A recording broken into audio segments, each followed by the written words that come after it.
मित्रांनो, आपण सर्वजण कोर्टाकडे खूप जास्त सन्मानपूर्वक तसेच नम्रतापूर्वक दृष्टीने पाहत असतो। त्याचप्रमाणे प्रत्येक व्यक्तीला असेही वाटत असते की जर त्या व्यक्तीसोबत काही कायद्याविरुद्ध घडले तर ती व्यक्ती कोर्टासमोर मांडू शकतो आणि त्या व्यक्तीला न्यायही मिळू शकतो।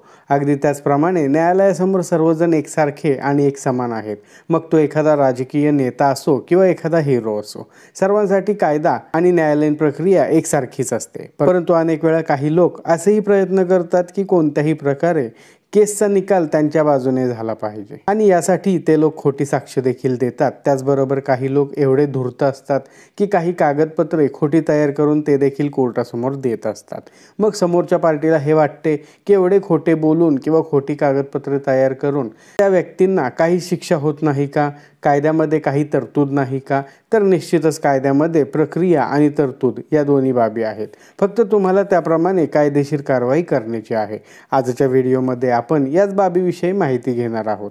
त्याचबरोबर ही कायदेशीर प्रक्रिया कशी चालते याबाबत सविस्तर माहिती घेऊयात, तेव्हा व्हिडिओ संपूर्ण पहा।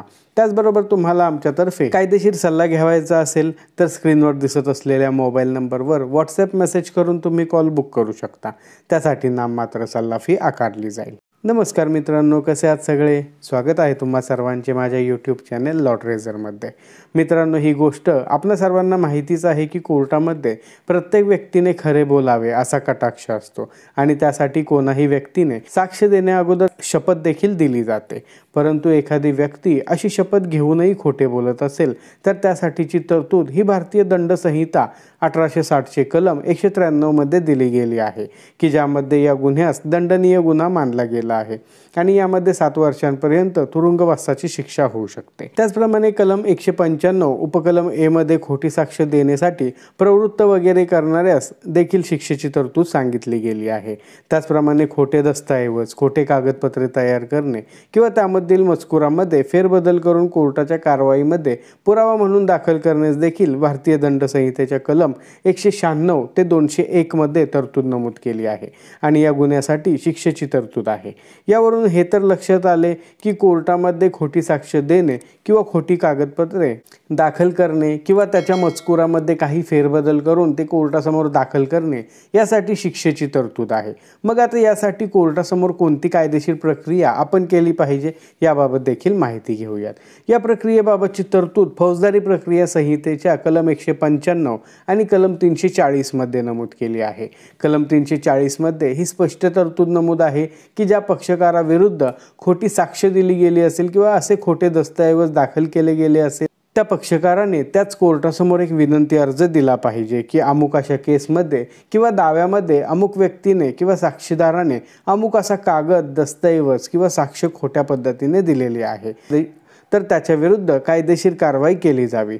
असा विनंती अर्ज प्राप्त झाल्यानंतर किंवा मग कोर्ट स्वतःहून देखील अशा गुन्ह्याची दखल घेऊ शकते। जर कोर्टास देखील असे वाटत असेल की त्यांच्या समक्ष एखाद्या कारवाईमध्ये काही खोटी साक्ष दिली गेली आहे किंवा खोटा दस्तऐवज दाखल केला गेला आहे आणि याबाबत सखोल चौकशी करणे आवश्यक आहे तर कोर्ट स्वतःहून प्राथमिक चौकशी तर करतातच आणि केलेल्या चौकशीबाबत लेखी तक्रार तयार करून तसे स्वतः फिर्यादी बनवून किंवा कोर्टातील सहाय्यक अधीक्षक यांना फिर्यादी बनवून त्या घडलेल्या गुन्ह्याची FIR दाखल केली जाते।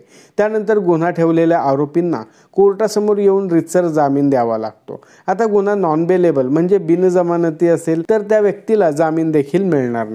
मग कोर्टासमोर हे सिद्ध होत असेल किंवा कोर्टाच्या हे लक्षात येत असेल की एखाद्या व्यक्तीतर्फे, पक्षकारातर्फे खोटी साक्ष देण्याचा किंवा खोटी दस्तऐवज कोर्टासमोर सादर करण्याचा गुन्हा घडलेला आहे तर ते संक्षिप्त प्रक्रियेने त्याबाबत कारवाई करू शकतात आणि ती व्यक्ती त्यामध्ये दोषी सिद्ध झाली तर त्या व्यक्तीस निश्चितच शिक्षा देखील होऊ शकते।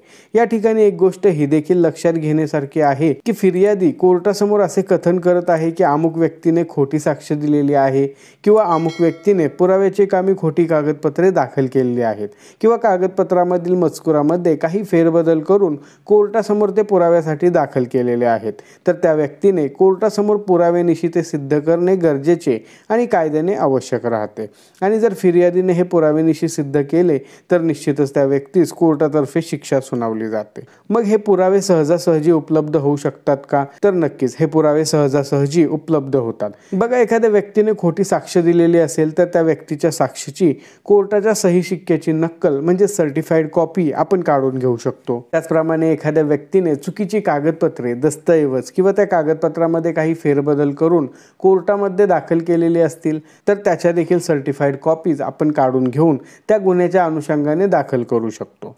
आणखीन एक असाही प्रश्न तुमच्या मनामध्ये येणे साहजिक आहे की हा गुन्हा दाखल झाल्यानंतर त्या झालेल्या खोट्या साक्षीचे काय, की जी साक्ष आपल्या प्रकरणामध्ये आपल्या विरुद्ध दिली गेलेली होती किंवा जी खोटी कागदपत्रे आपल्या केसमध्ये दाखल केलेली होती तर त्या साक्षीचे काय होईल। तर बघा, ती साक्ष तुमच्या केसच्या कामी ग्राह्य धरली जात नाही। बघा, कायद्यामध्ये प्रत्येक गुन्ह्यासाठी किंवा बेकायदेशीर कृत्यासाठी शिक्षेची अथवा दंडाची तरतूद नक्कीच आहे।